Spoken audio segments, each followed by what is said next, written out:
Namaskar and welcome to the Gita Satsang. Let's start with the Prarthana. By the Guru's grace and the will of Sri Krishna, we have all assembled for this Gita Satsang. May we have their guidance to be able to learn and adopt the things which will help us to grow spiritually. Let's chant the shlokas. Vasudeva Sutam Devam Kamsachanuramardanam Devaki Paramanandam Krishnam Vande ಹಾ Jagadgurum. ಅಲ್ಲ ಹಾ कृष्णाय वासुदेवाय हरये परमात्मने प्रणतः क्लेशनाशाय गोविन्दाय नमो नमः। नमोऽस्तु ते व्यासविशालबुद्धे पुल्लारविन्दायतपत्रनेत्र येन त्वया भारततैलपूर्णः प्रज्वालितो ज्ञानमयप्रदीपः।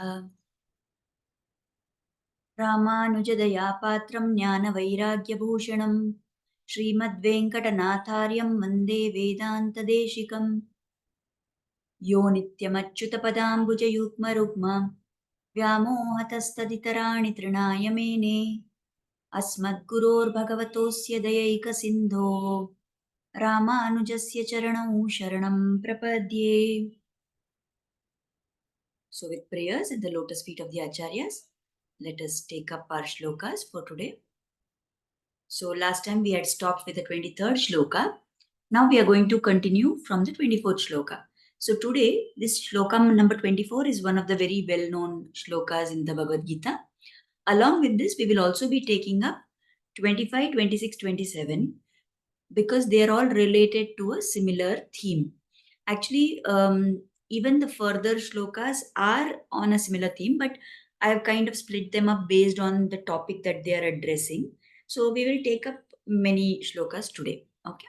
So in the 24th shloka, Krishna says to Arjuna, Brahmarpanam Brahmahavir Brahmagnau Brahmanahutam Brahmaiva tena gantavyam Brahma karma samadhina. So this word Brahma, Brahma, Brahman is repeated here many times. So here we need to understand that this Brahman refers to the Supreme Lord. It is referring to the Paramatma and not to the deity who is called as Brahma. Like we know there is Brahma, Vishnu and Shiva. So we say that Brahma is the person who did the creation. So he is the deity whom the Supreme Lord, the Paramatma, Sriman Narayana, has given the duty of performing creation after the initial set of things was prepared and provided for by the Lord. So that Brahma is just Brahma. This is the concept which is referred to as Brahman. So Brahman refers to the Supreme Lord, that Supreme Tattva. So here Krishna is telling Arjuna that for somebody who is completely absorbed in consciousness of the Lord, someone who is always aware of the Lord's presence in all things and at all times, for such person, when they do a yajna, the oblation, what offering they are making into the yajna, that is Brahman. What is the ladle? What is that spoon-like thing with which the havis is being offered? That ladle is also Brahman. The act of offering itself is Brahman. And that Agni into which everything is being offered is also Brahman. In other words, such people who are completely absorbed in God consciousness, they are able to see everything as God. And because of that, it is very easy for them to attain that Lord. So this is considered one of the key shlokas in the Bhagavad Gita. So here, if you say that whatever a person does, whatever a karma yogi is doing, whatever actions he is performing, if you think of that as a yajna that he is performing, then in a yajna, when we are doing a homa, we know that there is a person who is performing the yajna. There is some offering which he is making in the yajna. He is offering that into the sacrificial fire, right? He is using certain instruments to do the offering. So all of this, the person who is doing the offering, the item which is being offered, the fire which is receiving the offering, the act of offering, everything is Brahman.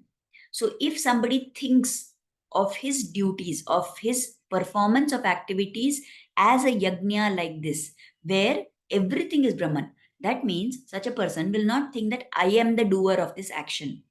He will not think that I am doing good to this other person who is the recipient of my goodness. He thinks that the Lord in me is getting this work done through me, using me as a madhyama, and the same Lord who is in the other person is receiving this, what is being done. So everything he sees as that same Brahman, as the Paramatma. So somebody who thinks of all karma as Brahman, such a person attains the Lord very easily. So as we've already said, we need to understand this word Brahman is different from the deity Brahma. And it is also not, although the spelling is the same when we write in English, it is not the same as the word Brahmana. Brahmana is one of the Varnas. That is something totally different. So here when we say Brahman, we mean the Supreme Lord. So like this, when this kind of a person thinks of everything as Brahman, that means he is able to see the Supreme Lord in everything around him, in all the activities that he performs, in himself also. Then such a person, if he is thinking of everything as Paramatma, is there any chance that he will do some wrong things? Definitely no. Because when he has this understanding that everything is the Paramatma, then obviously he is not going to do anything wrong. So he only does good acts. And he never goes in the direction of performing something, some action which is wrong. So if he's only going to do good acts, then where is the question of him being, getting some papa? He will not get papa because he is not doing anything wrong. Now, we may think that because he is doing good action, he will get punya. But when he is doing it with the bhava that the Lord in me is getting this done through me, then even that punya does not attach itself to him. So he gets neither punya nor papa. And because he is not having punya or papa attached to him, then he does not get stuck up in this vicious cycle of birth and death. So then such a person attains the Lord. He gets moksha. So this is the meaning of this shloka, that everything done is Brahman. When somebody does with that bhava, then it is easy for such a person to attain him. Now, this kind of a person, is he sitting quietly? Is he not doing karma? No. He is doing the karma which has to be done, what is prescribed for him.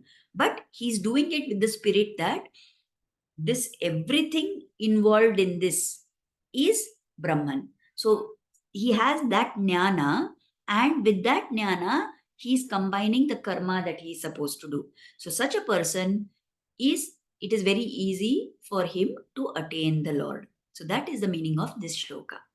Now further in the next few shlokas, Krishna is going to explain certain types of yogis who perform worships in different types, in different ways. When he says worship, what he means is he's going to continue this analogy of the worship being like a sacrificial fire, that it is a yajna. So there are different type of yajnas that different type of yogis perform, and how they are going to get benefited by that. That is what Krishna is going to explain in the next few shlokas. So in the 25th shloka, he says, दैवमेवापरे यज्ञं योगिनः पर्युपासते ब्रह्माज्ञावज्ञा ब्रह्माज्ञावपरे यज्ञं यज्ञेनैवोपजुह्वति. So Krishna says, some yogis, they worship the devatas, they worship the celestial gods, the deities, with material offerings to those deities. So they perform a yajna, they have an agni which is there, and they are giving offerings. So these kind of yajnas are generally done to please certain deities. And that agni is like the medium who transports these offerings to those particular devatas. So some yogis are like this. They worship the celestial gods with material offerings unto them. Others worship perfectly who offer the self as sacrifice in the fire of the supreme truth. So here Krishna is talking about two categories of people. Firstly, there are some yogis who offer worship to the deities, to the devatas. That is, they do different types of puja, let us say. It can be a yajna which is performed, or it may be a puja which is performed. So, when we offer to the devatas, generally that offering is done using certain material objects, like we will be offering milk or some fruits or some ghee into the yajna. Now, these kind of offerings are made because we want to get some benefit from that particular devata, right? There are different types of homas which are prescribed for different activities. So, when these homas are performed, they are to appease those deities. But what we need to understand is that deity is somebody who has got his power, somebody who has got the ability to grant us those particular boons because the Lord, the Paramatma, Sriman Narayana has given them that power. So that Devata himself or herself is not the giver of the vara, of the boon. The Devata is giving because they have been blessed with the ability to give that by the Paramatma.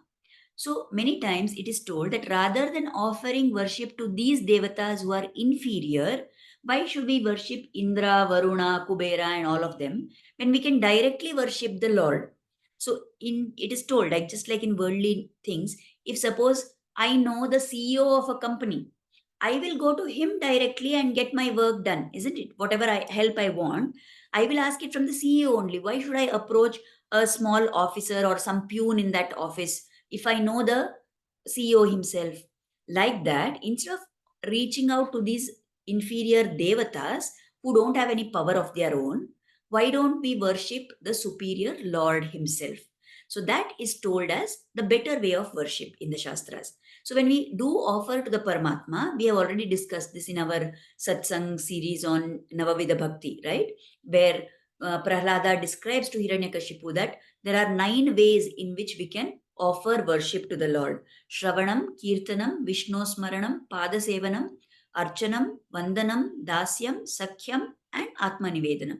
So we must do these kind of bhaktis as prescribed by the Shastras. Like some people keep a saligrama in their house. Some people, if they are worshipping some other form of the Lord, they will have linga or something. Some people have a vigraha of the Lord. Some people keep a picture and offer worship. So, whatever it may be, whichever mode we are choosing, we must offer puja, worship to the Lord every day, and not only do it mechanically, just any other action to be done, but consciously with awareness that this is actually the Lord who is there with me, and I am offering worship to Him. With that gratitude, we have to do this worship. So, this is one category of worship yogis who offer worship to the deities. The other category of yogis are those who do a yajna, who do worship in such a way, and they try to do it with as much perfection as possible. So, what is their form of worship? For them, they think the Agni is the Brahman. So, Agni is itself the Supreme Lord. And what are they offering in that Agni? Their self, their Atma, they are offering to that Supreme Lord. So they do worship in that mode, in that state of mind. So that is what in this shloka Krishna is telling. The first category, they worship the gods with some material offerings. Others, and Krishna is saying they are worshipping perfectly. That means their worship is preferable. They know that this Atma, this who I'm calling as I, am not the Sharira, but I am the Atma. And in the Agni of Brahman, I am offering this Atma of mine. So that is the second category of worshippers whom Krishna is talking about. And he says their worship is more perfect. It is a superior kind of worship. Now, in the 26th shloka, Krishna is going to talk about 26 and 27. He's going to talk about some kinds of yogis who give up their senses. In what different ways, right? So, in the 26th shloka, he says, Shrotra dinindriyanyanye samyamagni shujuhvati shabdadin vishayananya indriyagnishu juhvati. So he says, other yogis offer hearing and other senses in the sacrificial fire of restraint. Still others offer sound and other objects of the senses as sacrifice in the fire of the senses. So here there are two types of yajna. So there are two categories of yogis that he is talking about. So he says some karma yogis offer their senses in the fire of sense control. So this thing of exerting control over your senses is the yajna. It is the fire. And what is being offered in that fire? The senses, the sense organs are being offered. So when we have a homa which we are doing and we are offering ghee or milk or things into that, that object which we are offering gets consumed by that yajna, isn't it? And it gets destroyed. So if somebody is making sense control as the fire and offering their senses in that fire, what will happen? Those senses, the impulses coming from those senses, the desires coming from those senses will get destroyed. So such type of yogis will achieve control over the senses. So what this yogi has done, he has given up his senses in the fire of self-control, sense control. Now there are other yogis who offer the item itself. They offer the object which is attracting the senses. That means such a person is going to go to a stage where he has no attachment of his senses to those objects, even if the object is present. Now, to us, it may seem that these two are similar. Yes, they are similar, but they are not the same. In the first case, we are talking about somebody being keeping their senses away from the object. In the second instant, we are talking about somebody who has given up attachment so that even if the objects are there is no attachment of the senses to those objects. To understand this clearly, the Acharyas explained to us with certain examples. For example, suppose there is some prohibited substance which is being served somewhere. Let us take the example of, say, alcohol. Now, there are some people who have, many people who have desire for that alcohol. Now, what will happen? Some people will avoid, they know that it is wrong, that consuming alcohol is prohibited in the Shastras, right? So they say that we must not consume. So, to avoid that, to avoid indulging in that desire, some people will avoid by not going to that place, right? So, they are the first category of people that they have given up those sense impulses. So, they're not going to that place. So what happens? Because they don't go to that place, they are not exposed to the alcohol, so they give up that desire for the alcohol. Now there are other people, the second category of people. They have given up their mental attachment to that object. So even if they happen to be in a party, they will not give up going to the party. They will go to the party. Even if they are in that party where alcohol is being served, because they have overcome their attachment to that, they have no desire to consume that alcohol. So I hope you are getting the difference between these two types of yogis. That one is the yogi who gives up the senses itself by avoiding contact of the sense with the sense objects. The second category of people are the ones who have given up the attachment to that object, and because of that, even if the object is there in front of them, they are unaffected by its presence. So these are the two categories of yogis that Krishna is talking about in this shloka. So the first category, they are giving up their senses. And what is the yajna? The fire of restraint. The sense control is the fire. Others are giving up the objects, and there the senses only are the fire, and they've given up the objects to which they can be attached. So like this, we can understand these two categories of yogis. So I thought of what we can say to make us understand little better also. So here I think maybe this example is probably going to work.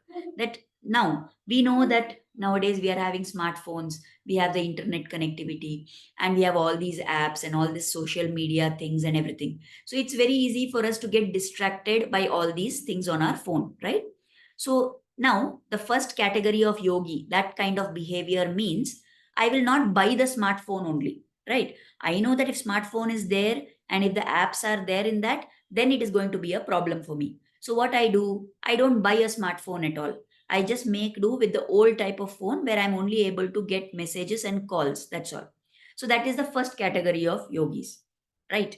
I mean, of course, please take this with a pinch of salt. Like yogis and smartphones, there is no connection. But I'm saying if we are the belonging to the category of people of that first yogi category, then we don't buy the smartphone only. That is one category. The other category is who I have a smartphone, I have the apps in the smartphone, but despite having all that, I am able to not get distracted by those apps or by those different things on my smartphone. Like that. Similarly, we can maybe take the example of somebody who is in the brahmachari ashrama and somebody who is in the grihastha ashrama. So, for a brahmachari, what is told in the traditional lifestyle, if you see, he is supposed to stay in the Gurukula. He is supposed to stay with the Guru and the Guru Mata and with all his other fellow disciples. And his whole life is centered around learning and doing seva to the Guru. So he is not at all exposed to any other objects which can divert him, which can distract him, right? So that is the first category where you don't allow your sense to come into contact itself with those objects. Now, what about a grihastha? Grihastha is someone who has finished his brahmacharya ashrama and now he is living as a householder. He is very much living with all the objects of distraction around him. But what is his challenge? What is his battle? What is his penance that he is performing? That he is not going to give in to any of those things which are prohibited by Shastra. Now, a brahmachari is supposed to remain a celibate. A grihastha is allowed to have physical interactions, but with one lawfully and dharmically wedded wife and at particular times for particular purposes, like this. So, if somebody who is following all these rules and is living his life as a grihastha, what is his situation? He is like the second yogi, that he is in the middle of all those objects, but he has developed a lack of attachment to those objects. So I hope this thing is clear, that difference between these two categories of yogis. So some karma yogis are offering their senses, some karma yogis are giving up their attachment to that item, right? Now, in the 27th shloka, Krishna goes on. He says, there is somebody who is above these two categories of yogis also. So he says, Sarvanindriya Sarvani Indriya Karmani Prana Karmani Chapare Atma Samyama Yogagnau Juhvati Jnana Deepite. So some people who are inspired by the Jnana Deepa, by the light of knowledge, what they do, they offer the functions of all their senses and their prana, their life energy, in the fire of the controlled mind. So here we are going further. In the previous shloka, we said that some people give up the senses. Some people give up attachment of the senses. Here, Krishna is talking about somebody who is gone to the next level of achieving control over the mind, which is the higher level of control. So, some yogis offer the control of their mind as sacrifice. That is their tapasya. That is their karma yoga. So, the fire, if you say this thing of mind control is the fire, then this kind of a person is offering his senses and he is offering the pranavayu, everything into that fire of mind control. So, and how does he light this fire? This fire of the mind control is lighted by using Atmagnana. So he focuses on the idea that this Atma is different from the body. This Atma is like a part of the Paramatma. It has the same qualities as the Paramatma. And therefore, it does not befit me to get involved with all these things in this worldly life. And by this knowledge that I am the Atma, I am different from the Sharira, with this as the kindling, as the spark, he is going to light that yajna.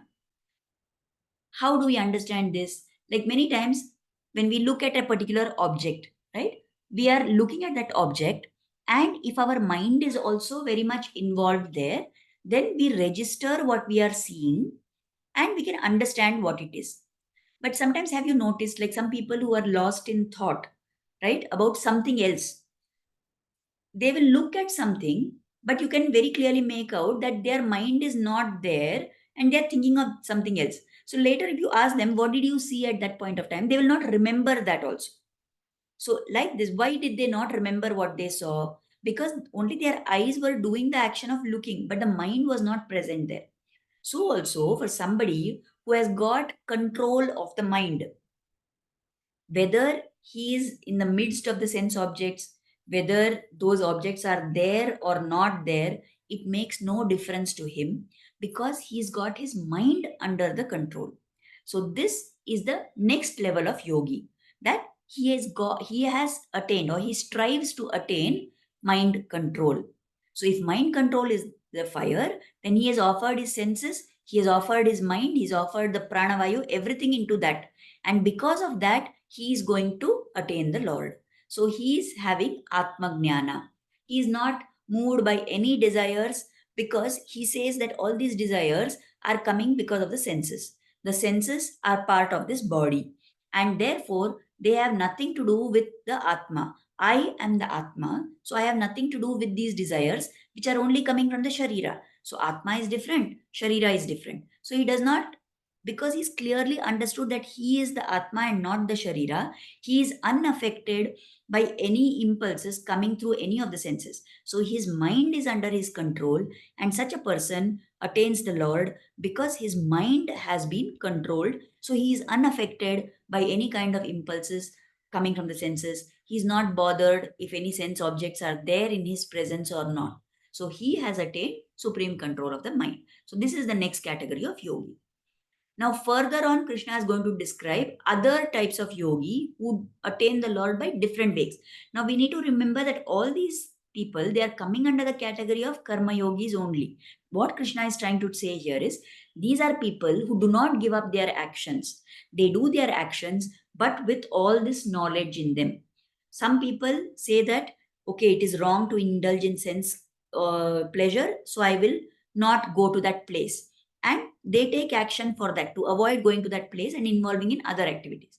There are some people who say that my karma, my duty is to do whatever has to be done and not get distracted by these sense objects. The other category of people are those who have disconnected their senses completely because they have controlled their mind, and they say they are not affected by anything that is happening. No sense objects can give them any distraction. They will just continue to do all duties what they are supposed to be doing. So these are all different types of karma yogis that Krishna is describing. In the further few shlokas, maybe the next 3 or 4 shlokas, he's going to talk even more about more types of yogis. So we will see that in the next satsang. But for today, what is it that we have to understand?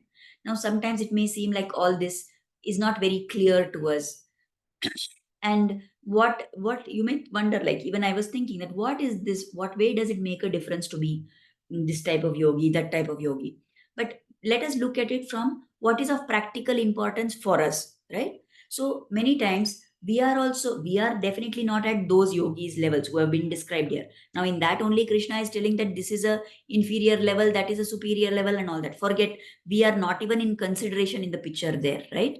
Because we have not even started making any attempts for all that.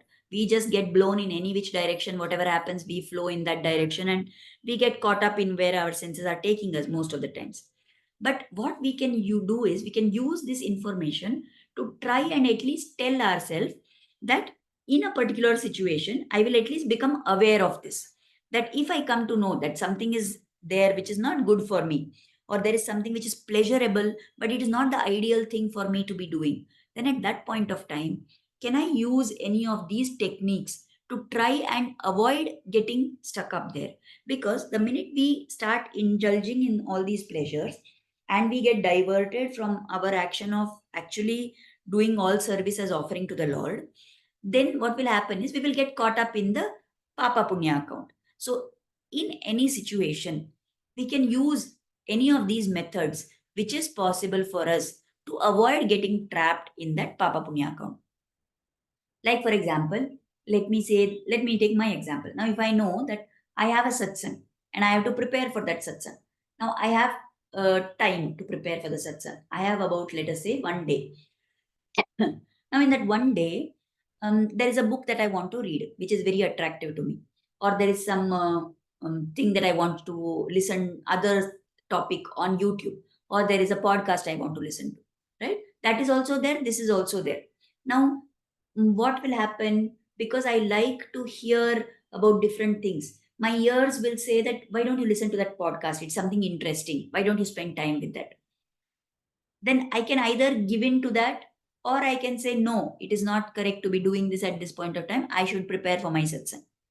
Like that, I have a choice at every point of time. So, what choice I am taking, I should see what is my situation at that point of time. Or let us say, I know that there is some friends of mine are having a meeting or they are having a party somewhere. If I go to that place, I will get diverted into their talk, and then I will, after coming back home also, my thoughts will be, around what those people talked there and what I spoke with them and all that, and therefore my mind will not be able to concentrate on getting ready for my satsang. So if that is the case, should I go to that party, should I not go? Maybe it's better not to go there, because I am not at the level where I can go there, and in the middle of their talk still I can keep myself unpolluted by all that talk, isn't it? So I will not go there itself. But suppose, let us say that there is a satsang which is there. Now, what I can do, I should, to that satsang, I can go. I can go and attend that satsang, and there I can keep my mind focused on what I have to do. Right? There in the satsang, if somebody is talking something unwanted, also, I can maybe avoid my mind. So that way, I can use that kind of a approach.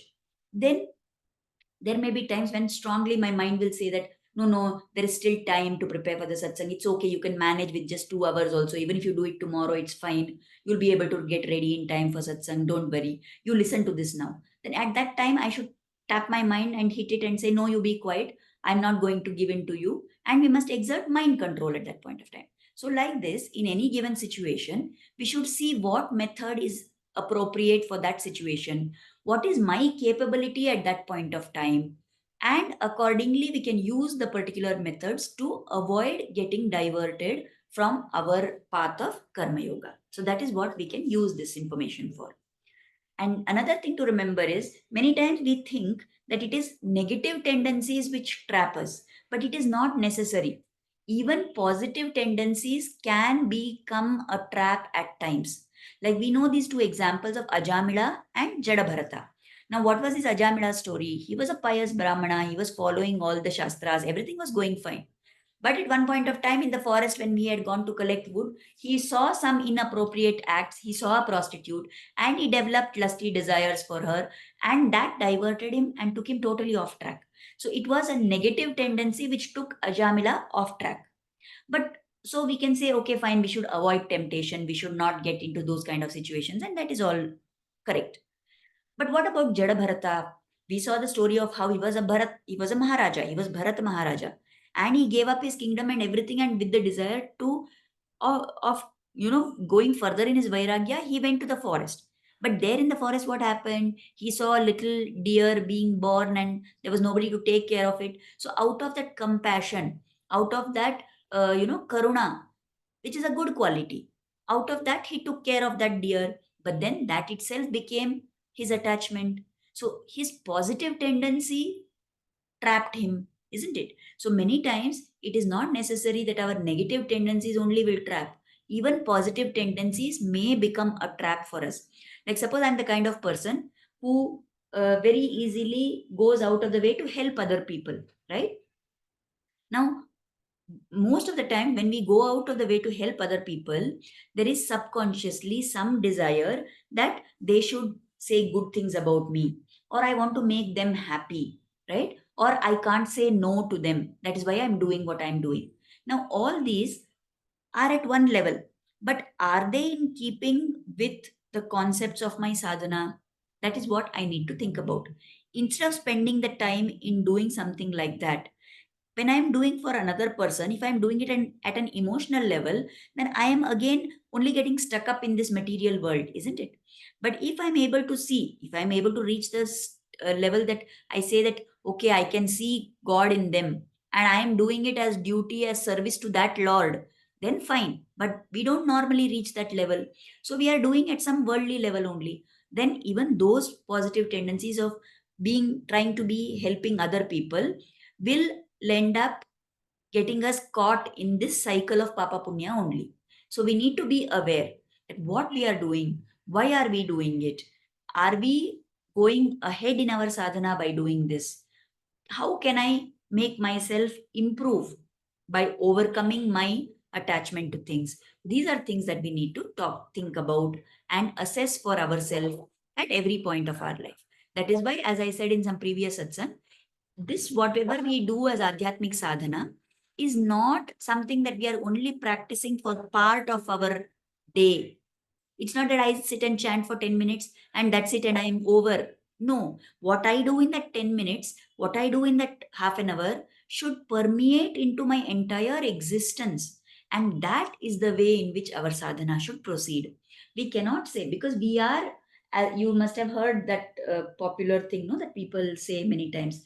We are not human beings having a spiritual experience. We are spiritual beings having a human experience. That means I am not the Sharira who is having an Atma. I am the Atma who has taken on a Sharira. So when we turn our viewpoint and look always at all events in our life like this, then we will see how in all our interactions, we will look upon them as an opportunity, as the medium to do Karma Yoga. We will do all our actions, and we must constantly keep trying to remember that we are doing this for the Lord. We are doing it not with the bhava that I am doing, but the Lord has blessed me to be able to do this. So that is the goal to which we have to reach. It is very difficult. It is not so easy as we are talking. It is not easy for the talker. It is not easy for the listener. It is not easy for anybody. But doing that only is our sadhana. And that is what we have to keep aiming for. So let us pray that Krishna will bless us to be able to do that. With his blessings, definitely we will slowly make progress on this path. So we are running out of time now.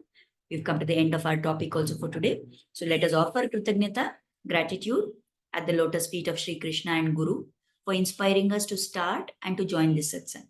And let us pray for their blessings and grace to always be on us. Thank you everybody for joining the satsang. Namaskar, and we will meet again next Thursday. Namaste.